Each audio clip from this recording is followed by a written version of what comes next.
ग्रंथराज श्रीमद् भगवद गीता यथारूप अध्याय 7। अध्याय का नाम है भगवत ज्ञान। श्लोक संख्या 11, पृष्ठ संख्या 249। सबने निकाल लिया। बलम बलवताम चाहम कामराग विवर्जितम धर्मा विरुद्धो भूतेषु कामोऽस्मि भरतर्षभ। अनुवाद मेरे पीछे बोलिए। मैं बलवानों का काम ना हूँ तथा इच्छा से रहित बल हूँ। हे भरत श्रेष्ठ अर्जुन, मैं वह काम हूँ जो धर्म के विरुद्ध नहीं है। इस श्लोक को समझेंगे। भगवान कह रहे हैं बलम बलवताम चाहम काम राग विवर्जितम। बलवानों का मैं वो बल हूँ। बलवानों के अंदर मैं वो बल हूँ जो कामना और राग से विवर्जित है। बलवानों के अंदर भगवान कह रहे हैं वो बल मैं हूँ जो कामना और राग से विवर्जित हो, है ना। इसका मतलब क्या है? अगर कामना और राग के सहित बल होता है तो वो नष्ट हो जाता है। वो बल रहता नहीं, नष्ट हो जाता है। लेकिन कृष्ण तो ऐसी वस्तु हैं जो नष्ट नहीं होते। अगर बल जो है कामना और राग से रहित है तो वो बल जो है बलवानों का भगवान बताते हैं कि वे है ना। फिर दूसरी बात भगवान बताते हैं धर्मा विरुद्धो भूतेषु कामोऽस्मि भरतर्षभ। काम वासना। तो काम वासना भी भगवान कहते हैं कि वो काम वासना प्राणियों में मैं हूँ जो धर्म के विरुद्ध ना हो।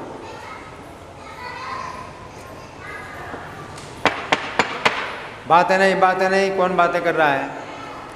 जिसके बच्चे शोर कर रहे हैं उनकी जिम्मेदारी है बच्चे शोर ना करें। या तो बच्चों को शांत करिए या बच्चों को बाहर ले जाइए। आपस में कोई बातें नहीं, बच्चे बिल्कुल शोर ना करें। तो दो बातें हैं आज के श्लोक में भगवान बता रहे हैं। तो पहली बात है बलवानों के अंदर बल, ऐसा बल जो कामना और राग से रहित हो। और दूसरा जो प्राणी हैं, प्राणियों में काम वासना है ना। तो काम वासना की तो निंदा की जाती है, लेकिन भगवान कहते काम वासना ऐसी जो धर्म के विरुद्ध ना हो, वो काम वासना में हो, है ना। अब हम सुनेंगे प्रभुपाद तात्पर्य में क्या लिखते हैं। श्रील प्रभुपाद की जय। बलवान पुरुष की शक्ति का उपयोग दुर्बलों की रक्षा के लिए होना चाहिए, व्यक्तिगत आक्रमण के लिए नहीं, है ना। तो वो असली बलवान कहलाता है। अगर उसकी शक्ति का उपयोग दुर्बलों की रक्षा के लिए होता है तो वो जो बल है ये भगवान का रूप है। असली बल ये है दुर्बलों की रक्षा के लिए हो, है ना। एक श्लोक बताया गया है, नीति का एक श्लोक है। वो कैसा है? धनम मदाय, नहीं, धनम मदाय शक्ति परेशान पर पीडनाय खलस साधु विपरीत में तद ज्ञानाय दानाय संरक्षणाय विद्या विवादाय धनम मदाय शक्ति परेशान पर पीडनाय। जो दुष्ट होते हैं उनके पास विद्या अगर होती है तो विवाद करने के लिए उसका जो है वो दुरुपयोग करते हैं विवाद करने में। बातें कौन कर रहा है? सबको इशारा करिए चुप रहने का। बातें नहीं, इशारा करिए सबको चुप रहने का, कोई बातें नहीं करेगा। विद्या विवादाय धनम मदाय। जो दुष्ट व्यक्ति है उसके पास अगर विद्या होती है तो उसका वो दुरुपयोग करता है। क्या करता है? विवाद करता है, बहस करता है। और धन होता है तो उसमें घमंड दिखाता है, अपनी धन संपत्ति का घमंड दिखाता है। धर्म मदाय शक्ति परेशान पर पीड़ना है। अगर उसके अंदर शक्ति होती है तो दूसरों को जो है पीड़ा पहुंचाने में दुरुपयोग करता है। और साधु के पास ये तीन चीज़ें होती हैं, विद्या और धन और बल। तो विद्या का प्रयोग करता है कैसे? ज्ञान, लोगों को ज्ञान देता है ना? ज्ञानाय दानाय। और अगर धन है तो दान करता है, और बल होता है तो रक्षा करता है। तो साधु और दुष्ट में यही अंतर है। दुष्ट के पास भी विद्या होती है लेकिन उससे वो दूसरों को जो है बहस करता है, दूसरों की बात को काटने में अपनी विद्या का दुरुपयोग करता है। और धन अगर होता है तो उसमें उसका वो दिखाता है, घमंड दिखाता है अपना। और बल होता है तो दूसरों को पीड़ा पहुंचाता है। इन साधु के पास तीन चीज़ें होती हैं, विद्या होती है तो लोगों को ज्ञान देता है, और धन होता है तो दान करता है, और बल होता है तो दूसरों की रक्षा करता है ना? तो ये जो है अंतर है ना? तो आज के इस श्लोक के तात्पर्य में प्रभुपाद लिखते हैं, बलवान पुरुष की शक्ति का उपयोग दुर्बलों की रक्षा के लिए होना चाहिए, व्यक्तिगत आक्रमण के लिए नहीं। इसी प्रकार धर्म सम्मत मैथुन संतानोत्पत्ति के लिए होना चाहिए, अन्य कार्यों के लिए नहीं। तो ये भगवान कह रहे हैं, धर्मा विरुद्धो भूतेषु कामोस्मि। काम वासना जो है केवल संतानोत्पत्ति के लिए है। आगे प्रभुपाद लिखते हैं, अतः माता पिता का उत्तरदायित्व है कि वे अपनी संतान को कृष्ण भावना भावित बनाएं, है ना?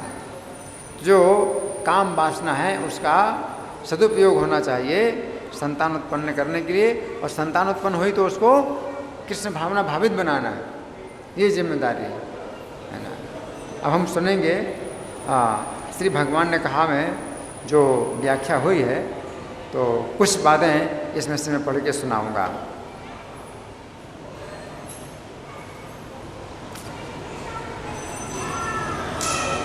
यहाँ पर श्री कृष्ण कह रहे हैं कि जिस व्यक्ति के अंदर काम तथा राग से विवर्जित बल है वो बल वे हैं।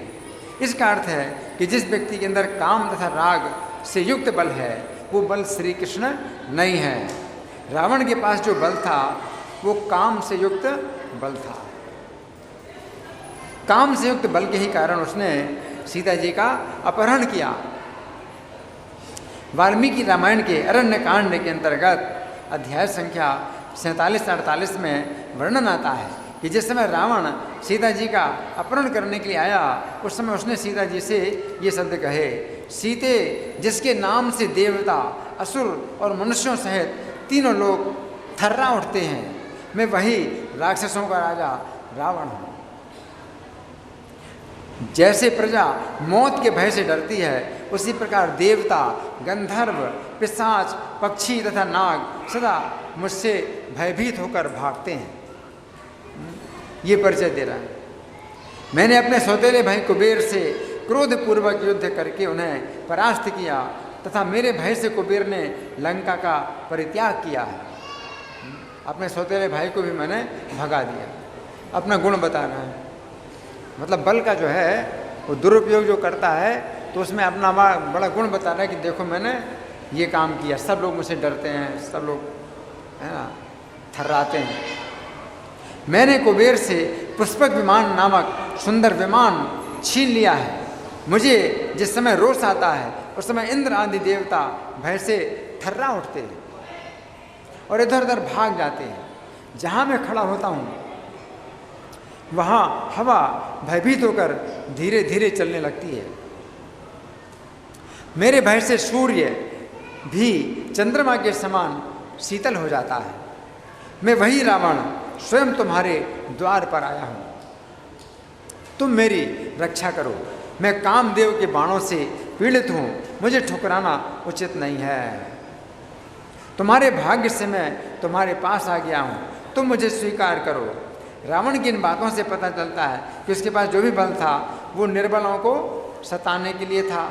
वो सीता जी को अकेली जानकर उनका अपहरण करने के लिए आया तथा उसने सीता जी का बलपूर्वक अपहरण किया।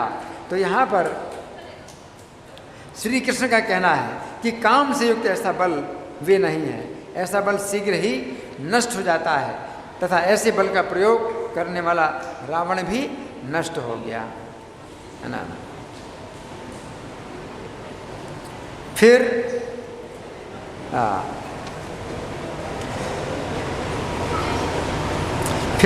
कृष्ण कहते हैं बलवानों के अंदर काम राग से विवर्जित बल, ऐसा बल हनुमान जी के पास था।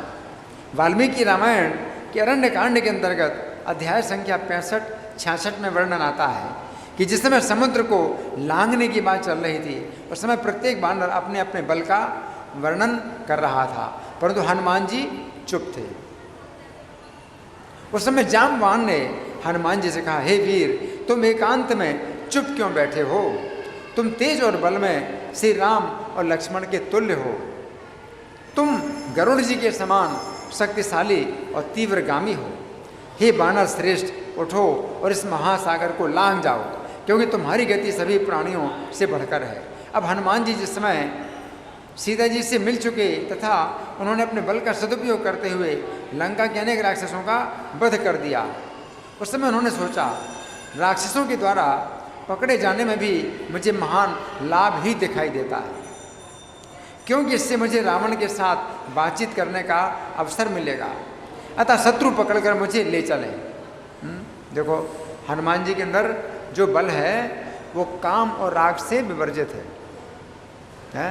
इसलिए जब समुद्र लांघने की बात चल रही है तो सब बानर अपना अपना बल बता रहे हैं, हमारे पास इतना बल है, हमारे पास इतना बल है। हनुमान जी अपना बल नहीं बता रहे।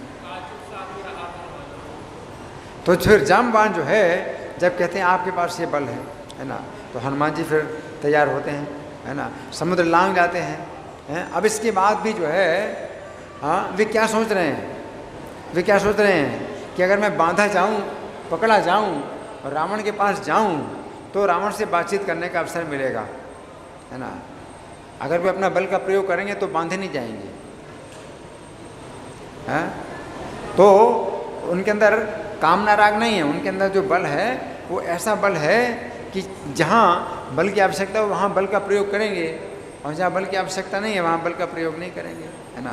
तो हनुमान जी सोच रहे हैं।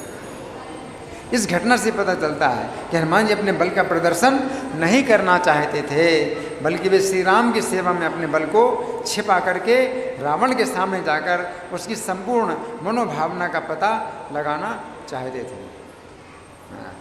ऐसा बल ही श्री कृष्ण का रूप है। महाभारत के वन पर्व के अंतर्गत अध्याय संख्या 150 में वर्णन आता है कि भीमसेन ने हनुमान जी से इस प्रकार प्रश्न किया, हे वीर, आज मेरे मन में इस बात को लेकर बड़ा आश्चर्य हो रहा है कि आपके निकट रहते हुए भी भगवान श्री राम ने स्वयं ही रावण का सामना किया। भीमसेन कह रहे हैं मुझे तो बड़ा आश्चर्य हो रहा है। जब हनुमान जी ने अपना रूप दिखाया, बहुत विशाल रूप दिखाया, तो भीमसेन जो है को विश्वास हो गया कि श्री राम को रावण के साथ युद्ध करने की आवश्यकता नहीं थी, हनुमान जी मार देते रावण को। तो भीमसेन कह रहे हैं आप तो अकेले ही समूची लंका को नष्ट कर सकते थे, आपके लिए तो कुछ भी असंभव नहीं है, आपका सामना करने में रावण समर्थ नहीं था। उस समय हनुमान जी ने उत्तर दिया, भीमसेन, तुम जैसा कहते हो ठीक ही है, वो अधम राक्षस वास्तव में मेरा सामना नहीं कर सकता था। यदि रावण मेरे हाथों मारा जाता तो श्री राम की कीर्ति नष्ट हो जाती, श्री राम की कीर्ति नष्ट हो जाती अगर मारा जा, मैं मार देता, है ना। तो ये है ऐसा बल, इसमें कामना नहीं है, दिखाने की इच्छा नहीं है कि हम अपना बल दिखाएं, सेवा की कामना है ना। तो विधि यही है कि रावण ने सीता का अपहरण किया है तो राम ही उसका वध करें, राम के हाथों उसको हाँ मरना चाहिए, है ना। तो हनुमान जी जानते हैं, है ना, इसलिए मैंने उसकी उपेक्षा कर दी।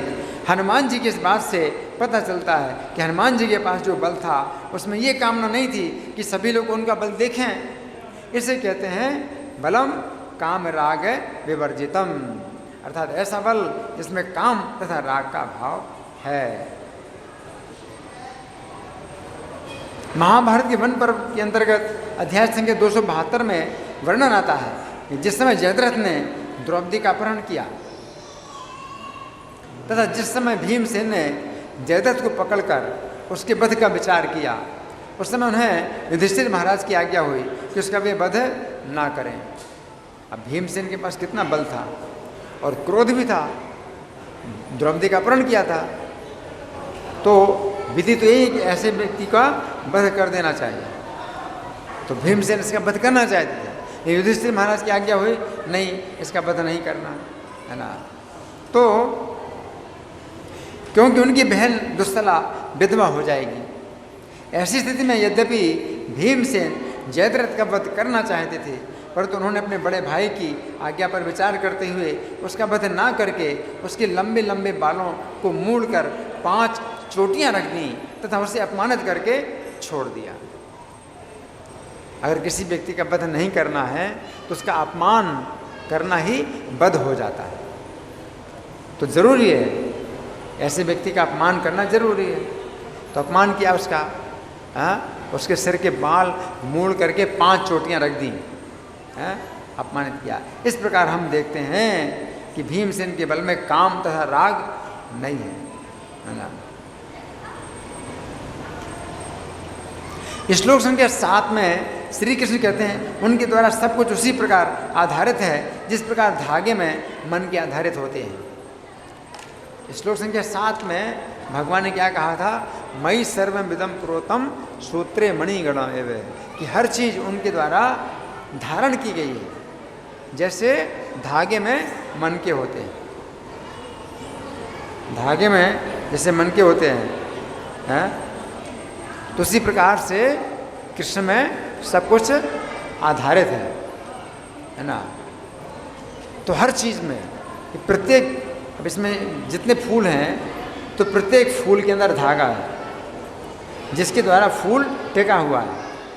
अगर धागा ना रहे तो फूल टिक नहीं सकता, रह नहीं सकता। इसलिए हर चीज़ में कृष्ण समाये हुए हैं। कैसे? जैसे मनके में धागा, फूल के अंदर धागा, है ना।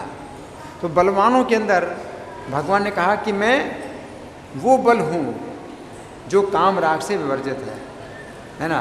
तो उसके द्वारा ही बलवान टिका है। अगर वो बल ना हो तो बलवान नष्ट हो जाएगा। अगर बल में जो है, अगर कामना और राग का मिश्रण हो गया तो फिर वो बलवान टिक नहीं सकता। तो बलवान की जो सुरक्षा है वो कैसे होती है? उस बल के द्वारा जिसमें काम और राग नहीं है। जैसे कि इस फूल की सुरक्षा कैसे हो रही है? धागा के द्वारा। तो वो धागा जो है, बलवान का जो धागा है जिसमें वो टिका हुआ है, बलवान टिका हुआ है, ऐसा बल जिसमें काम और राग नहीं है।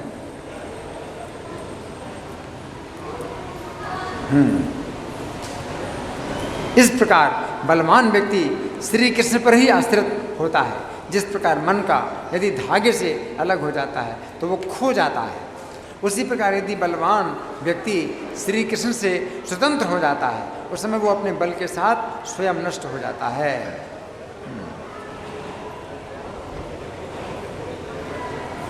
अब काम, भगवान ने दूसरी बात क्या बताई है?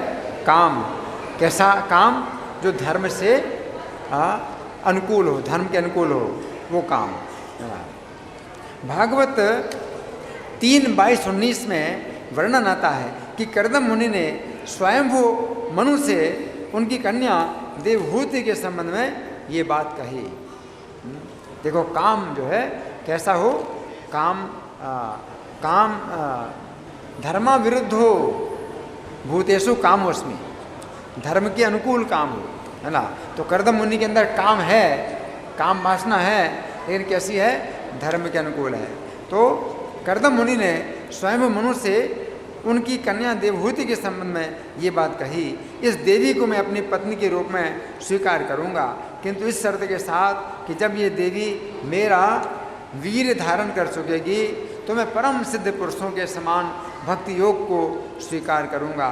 इस विधि को श्री कृष्ण ने बताया है तथा ये विधि द्वेष से रहित है।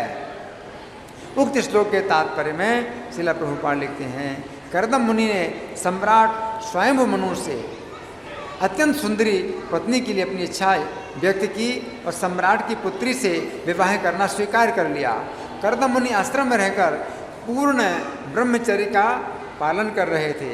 यद्यपि उनके मन में विवाह करने की इच्छा थी, किंतु वे आजीवन गृहस्थ जीवन भी नहीं बिताना चाह रहे थे, क्योंकि वे मनुष्य जीवन के वैदिक सिद्धांतों से पूर्णतया अवगत थे। वैदिक सिद्धांतों के अनुसार जीवन के प्रारंभिक भाग को चरित्र तथा गुणों के विकास के उद्देश्य से ब्रह्मचर्य में बिताना चाहिए।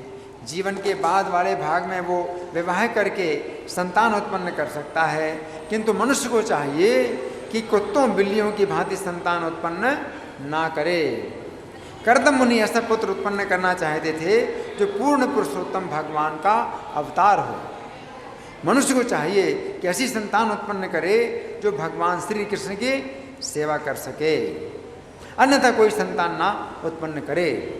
उत्तम पिता के दोनों प्रकार की संतानें होती हैं। एक तो वे जो कृष्ण भक्ति में प्रशिक्षित हों, जिससे इसी जीवन में माया के बंधन से मुक्त हो सकें, और दूसरी जो पूर्ण पुरुषोत्तम भगवान का अवतार होता है, जो विश्व भर को जीवन के परम लक्ष्य की शिक्षा देता है। बड़े बड़े गृहस्थ भगवान से प्रार्थना करते रहते हैं कि वे अपना प्रतिनिधि भेजें, जिससे मानव समाज में एक कल्याणकारी अभियान चलने लगे। संतान उत्पन्न करने का एक कारण ये है। दूसरा कारण ये है कि अत्यंत प्रबुद्ध माता पिता अपनी संतान को कृष्ण भक्ति की शिक्षा देते हैं, जिससे इस दुख में संसार में उसका फिर से आना ना हो। माता पिता का ये उत्तरदायित्व है कि बच्चे को फिर से किसी माँ के गर्भ में ना लौटना पड़े। तो गृहस्थ का ये कर्तव्य है कि ऐसे पुत्र को जन्म दे जो दोबारा जन्म ना ले। आप किसी पुत्र के पिता बनते हैं तो आपका ये फर्ज है कि दोबारा कोई उसका और पिता ना हो, आपके बाद और उसका कोई पिता ना हो, इन्हें भगवान के धाम में जाए। यदि इसी जीवन में बच्चे को मुक्ति की शिक्षा नहीं दी जाती तो ना तो ब्याह करने की और न संतान उत्पन्न करने की आवश्यकता है। तो यहाँ पर श्री कृष्ण कह रहे हैं कि वे प्राणियों के अंदर इस प्रकार का काम है जो धर्म अथवा कृष्ण भावनामृत के अनुकूल हो, है ना। तो बड़ा मतलब अच्छा उदाहरण है। कर्दम मुनि का उदाहरण बहुत सुंदर है ना। उन्होंने विवाह के पहले ही कन्या के पिता से बात की। क्या बात की कि जैसे ये पुत्र की माँ बन जाएगी तो मैं भक्ति योग को स्वीकार करूँगा, है ना। कर्दम मुनि से, और अगर इस शर्त से अगर आप विवाह करना चाहो तो मैं विवाह करने के लिए तैयार हूँ, ये कहा उन्होंने। ये बात समझने की है कि जिस प्रकार मन का धागे पर ही आधारित होता है, उसी प्रकार मनुष्य का जीवन धर्म के अनुकूल काम पर ही आधारित होता है, तथा ये काम श्री कृष्ण ही हैं। इस प्रकार मनुष्य का जीवन श्री कृष्ण पर ही आश्रित है। जिस प्रकार यदि मन का धागे से अलग हो जाता है तो वह खो जाता है, उसी प्रकार यदि मनुष्य श्री कृष्ण से विमुख हो जाता है तो वह संसार में डूब जाता है। तो ये रक्षा व्यक्ति की जो है रक्षा कैसे होती है? ऐसे काम से होती है जो धर्म के अनुसार हो। और बलवान व्यक्ति की रक्षा होती है ऐसे बल के द्वारा जो काम और राग से विवर्जित हो। अब इस श्लोक में भगवान अर्जुन को कौन सा शब्द प्रयोग कर रहे हैं, किस नाम से भगवान अर्जुन को संबोधित कर रहे हैं? कौन बताएगा? भरतर्षभ, है ना।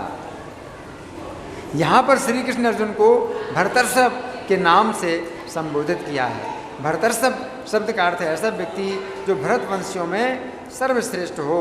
इसका अर्थ है कि श्री कृष्ण अर्जुन को संकेत दे रहे हैं कि अर्जुन के अंदर जो काम है वो धर्म के अनुकूल है। अर्जुन के अंदर दोनों चीज़ें धर्म के अनुकूल, यानी बल, अर्जुन के अंदर जो बल है वो भी काम और राग से वर्जित है। अर्जुन के अंदर जो काम है वो भी धर्म के अनुकूल है। दोनों चीज़ें अर्जुन के अंदर हैं। अर्जुन के अंदर काम वासना वो नहीं, इंद्रिय तृप्ति के लिए काम वासना नहीं है। जब अर्जुन स्वर्ग में गए, इंद्र की सभा में गए, तो वहाँ उर्वशी नृत्य कर रही थी। तो अर्जुन की दृष्टि उर्वशी के ऊपर इस तरह से पड़ी कि मानो उनके वंश की माता है।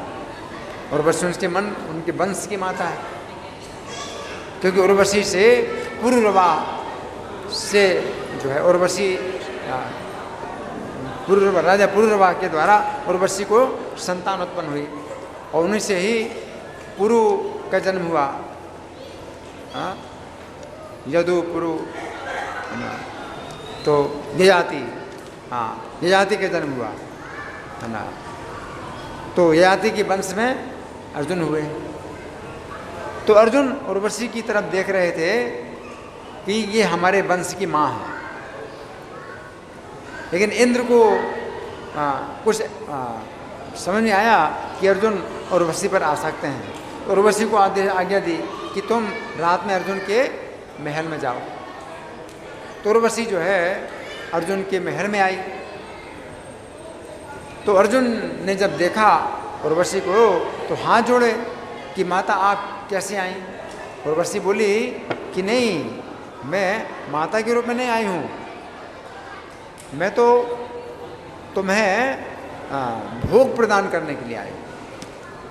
अर्जुन बोले नहीं नहीं, मैं तो जो है ऐसा नहीं कभी सोचता हूँ, मैं तो आपको जो है अपने वंश की माता के रूप में सोचता हूँ। तो उर्वशी ने जो है शाप दे दिया अर्जुन को। उर्वशी ने अर्जुन को शाप दे दिया। तो अर्जुन ने शाप स्वीकार कर लिया, लेकिन उर्वशी को उन्होंने स्वीकार नहीं किया। और क्योंकि उनके अंदर जो काम वासना है वो इंद्रिय तृप्ति के लिए नहीं है, इंद्रिय तृप्ति के लिए काम वासना नहीं है। उर्वशी को देख करके बड़े बड़े ऋषि मुनि भी बस अपने मन को बस में नहीं कर पाते। उर्वशी के लिए ये जीवन में पहली घटना थी कि किसी पुरुष ने उसको इनकार किया, और वो अर्जुन के अंदर काम वासना जो है वो कैसी है, धर्म के अनुकूल है।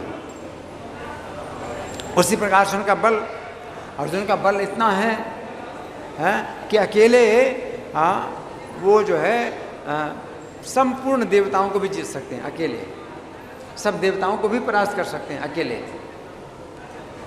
लेकिन अपने बल का प्रयोग जो है वो तभी करते हैं जहाँ आवश्यकता पड़ती है। अपने बल का जो है वो दिखावा नहीं करते अर्जुन। जैसे द्रोण है, भीष्म है, तो उनके बड़े सम्मानित हैं, तो अर्जुन उनके ऊपर अपना जो है बल नहीं दिखाना चाहते, बड़े सम्मानित हैं।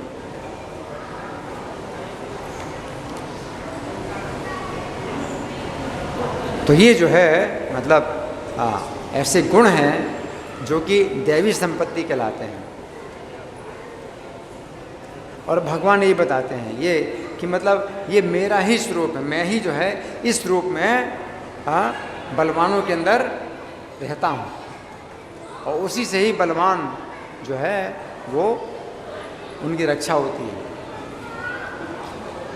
हनुमान जी के अंदर जो बल है ना, तो ऐसा बल है, और ऐसा बल बढ़ता है, ऐसा बल घटता नहीं है, बढ़ता जाता है।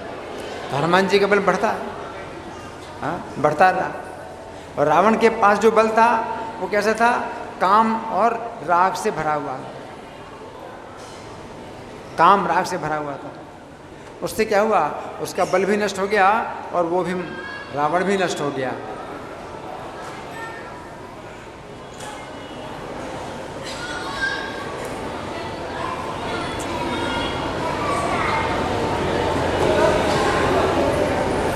रावण के अंदर काम भी था, तो वो काम भी क्या था, धर्म के विरुद्ध काम है ना। सीता जी का अपहरण किया, धर्म के विरुद्ध काम वासना, इंद्रिय तृप्ति के लिए व्यक्ति पाप कर्म करता है, काम, तो काम ही व्यक्ति से पाप कराता है। लेकिन अगर वो काम जो है धर्म के अनुसार हो तो कृष्ण कहते हैं ये मेरा रूप है ना। तो आज के श्लोक में हमने चर्चा की है ना। अब आप लोगों की ओर से कोई प्रश्न है या कोई चर्चा, या मैं प्रश्न करूँगा? हाँ,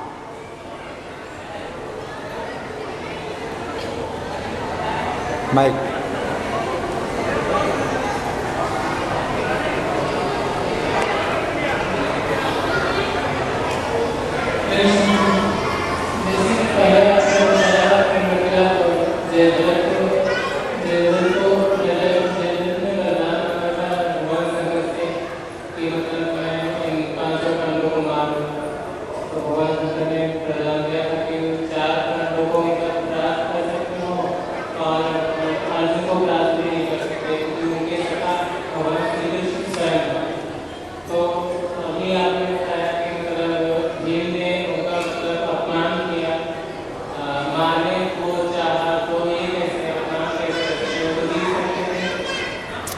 जयद्रथ ने जो तपस्या की थी वो इसके बाद, इस घटना के बाद तपस्या की थी। जयद्रथ ने जो तपस्या की थी इस घटना के बाद तपस्या की थी।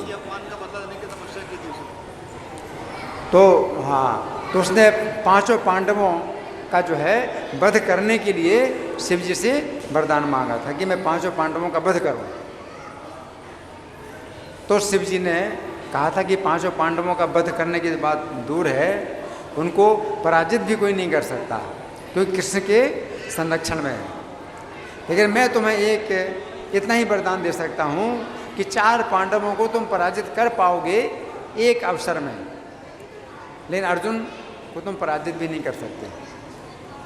तो अभिमन्यु का जब वध होना था उस समय जयद्रथ को जो है हाँ निमित्त बनने का अवसर मिल गया कि 4 पांडवों को उसने पराजित किया और अभिमन्यु नहीं, अभिमन्यु का इसलिए वध हो गया क्योंकि अभिमन्यु को सहायता नहीं मिली। अभिमन्यु अकेले पड़ गए, कौरवों के बीच में इस प्रकार से मारे गए। तो अर्जुन ने फिर यही माना कि जयद्रथ के कारण ही अभिमन्यु का वध हुआ, इसलिए फिर प्रतिज्ञा कर ली कि जयद्रथ का वध सूर्यास्त से पहले मैं कर दूंगा। तो इससे पता चलता शंकर जी भी कितने कृष्ण भावना भावित हैं। कृष्ण शंकर जी से वरदान मांगा कि मैं 5 पांडवों का वध कर दूं, आप मुझे ऐसा वरदान दो। तो शिव जी ने कहा कि ऐसा वरदान नहीं मिल सकता है, क्योंकि कृष्ण जिनकी रक्षा करते हैं उनको कोई नहीं मार सकता। लेकिन हाँ, एक अवसर ऐसा जरूर तुम्हें मिल जाएगा कि 4 पांडवों को तुम पराजित कर पाओगे। मार नहीं सकते, मार नहीं सकते, किसी भी पांडव को तुम मार नहीं सकते, कोई नहीं मार सकता। 4 पांडवों को पराजित कर पाओगे है, तो केवल इतना। और अभिमन्यु ने जयद्रथ को पराजित कर दिया, अर्जुन के पुत्र हैं, इसलिए अभिमन्यु से भी जयद्रथ पराजित हो गया। लेकिन अभिमन्यु चक्रव्यूह में जब घुस गए तो उनको फिर सहायता नहीं मिली, इस प्रकार से मारे गए। ठीक है ना।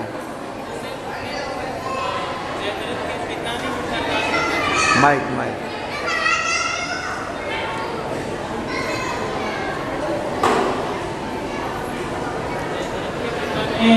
जयद्रथ के पिता ने वरदान मांगा कि जो जयद्रथ को मारेगा उसकी सर टूटे होंगे।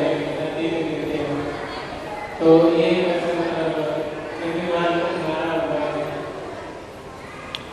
जयद्रथ के पिता ने वरदान मांगा था कि मेरे पुत्र का जो सिर जमीन में गिराए उसके सिर के 100 टुकड़े हो जाएंगे, है ना। लेकिन ये सब वरदान जो है कृष्ण से विमुख होते हैं तो वो सांप ही बन जाते हैं। और भगवान कृष्ण जानते थे ऐसा होना है, तो अर्जुन से कहा कि इसका सिर काटो, इन आकाश में उड़ाओ, जमीन में नहीं गिराना। अगर जमीन में गिरेगा इसका सिर तो तुम्हारे सिर के 100 टुकड़े हो जाएंगे। आकाश में उड़ाओ, इसके पिता की गोद में डालो। तो अर्जुन का सिर काट करके जयद्रथ का सिर काट करके अर्जुन ने बाण से जो है उछालते रहे, ऊपर उछालते रहे और उसके पिता के गोद में डाला। और उसका पिता जो है संध्या कर रहा था, अचानक देखा कि ये क्या है, तो उसने फेंका। अचानक जो है कोई कटा हुआ सिर आ जाए तो एकदम फेंकते हैं ना, तो उसने फेंका, तो ऐसे उसने फेंका उसके सिर के 6 टुकड़े हो गए। तो उसने जो भी वरदान मांगा था उसके ही लिए वो सांप बन गया। तो इससे पता चलता है कि कृष्ण जिसकी रक्षा करें उसको कौन मार सकता है। और कोई प्रश्न किसी का? तो मैं प्रश्न करूं? ठीक है, मैं प्रश्न कर रहा हूं। तो आज के श्लोक में जो पहली बात भगवान बता रहे हैं, तो उसमें भगवान ने कहा है कि मैं बलवानों का वैसा बल हूँ जिसमें कामना और राग नहीं है ना। तो हनुमान जी का हमने उदाहरण दिया, तो हनुमान जी के उदाहरण में क्या ऐसी बात है, कौन बताएगा? हनुमान जी के उदाहरण में कौन सी ऐसी बात है जो कि यहाँ बिल्कुल फिट हो रही है? कौन बताएगा? माइक।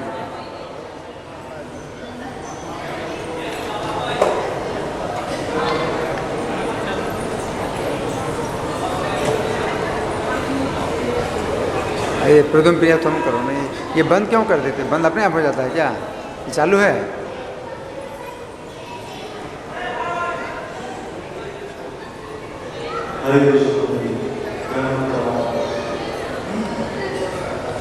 हनुमान जी का काम और से बल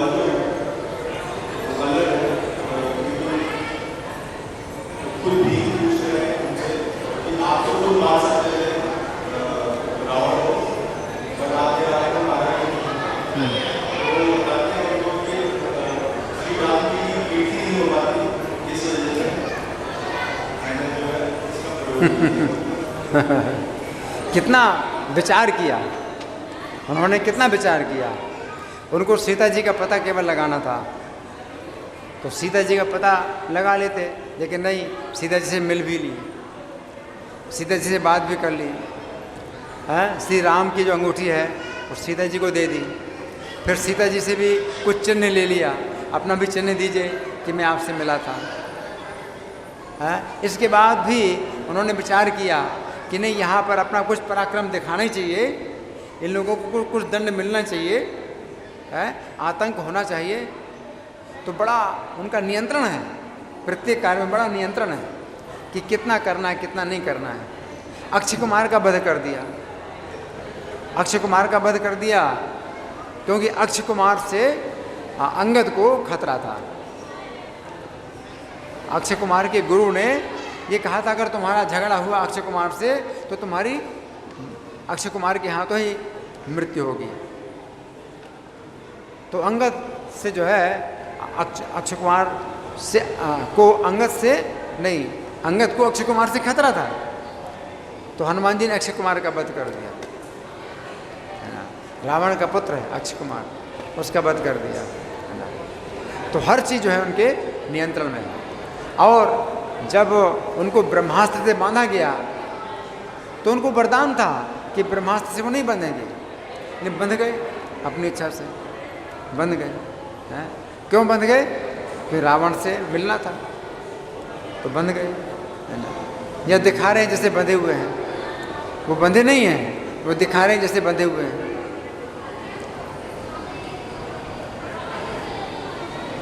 तो रावण से भी मिल लिया, रावण को संदेश भी दे दिया है, और लंका जला दी। तो हर चीज जो है उनके नियंत्रण में थी, बल पर जो है पूरा नियंत्रण था। लेकिन होता क्या है, कामना राग होती है तो फिर वो बल का प्रयोग व्यक्ति करता है, गलत प्रयोग करता है बल का। तो हनुमान जी के अंदर ऐसा कोई मतलब बल का प्रयोग गलत नहीं है। उसी प्रकार से काम का भी जो है प्रयोग गलत नहीं, धर्म के विरुद्ध काम का प्रयोग नहीं करना, है ना। इसका उदाहरण हमने किसका दिया है, कर्दम मुनि का। कौन बातें कर रहा है, बातें कौन कर रहा है, आपस में कोई बातें नहीं, सबको इशारा करिए चुप रहने का। कौन बातें कर रहा है यहाँ पर, जो खड़े हैं या कोई बैठे हैं, जिनको बातें करना है बाहर जाइए, दरवाज़ा खुला है आपके लिए, आपस में कोई बातें नहीं करेगा। हाँ, तो मैं क्या बता रहा था, कर्दम मुनि का उदाहरण है। कर्दम मुनि के अंदर काम वासना कैसी है, धर्म के अनुसार है। और धर्म के अनुसार क्या है, उन्होंने क्या कहा, जो देवहूति के पिता थे स्वयं मनु, उनसे क्या बात की, मैं विवाह करूंगा आपकी पुत्री के साथ, लेकिन एक शर्त है। क्या शर्त, हाँ, पुत्र होने के बाद मैं भक्ति में लग जाऊंगा।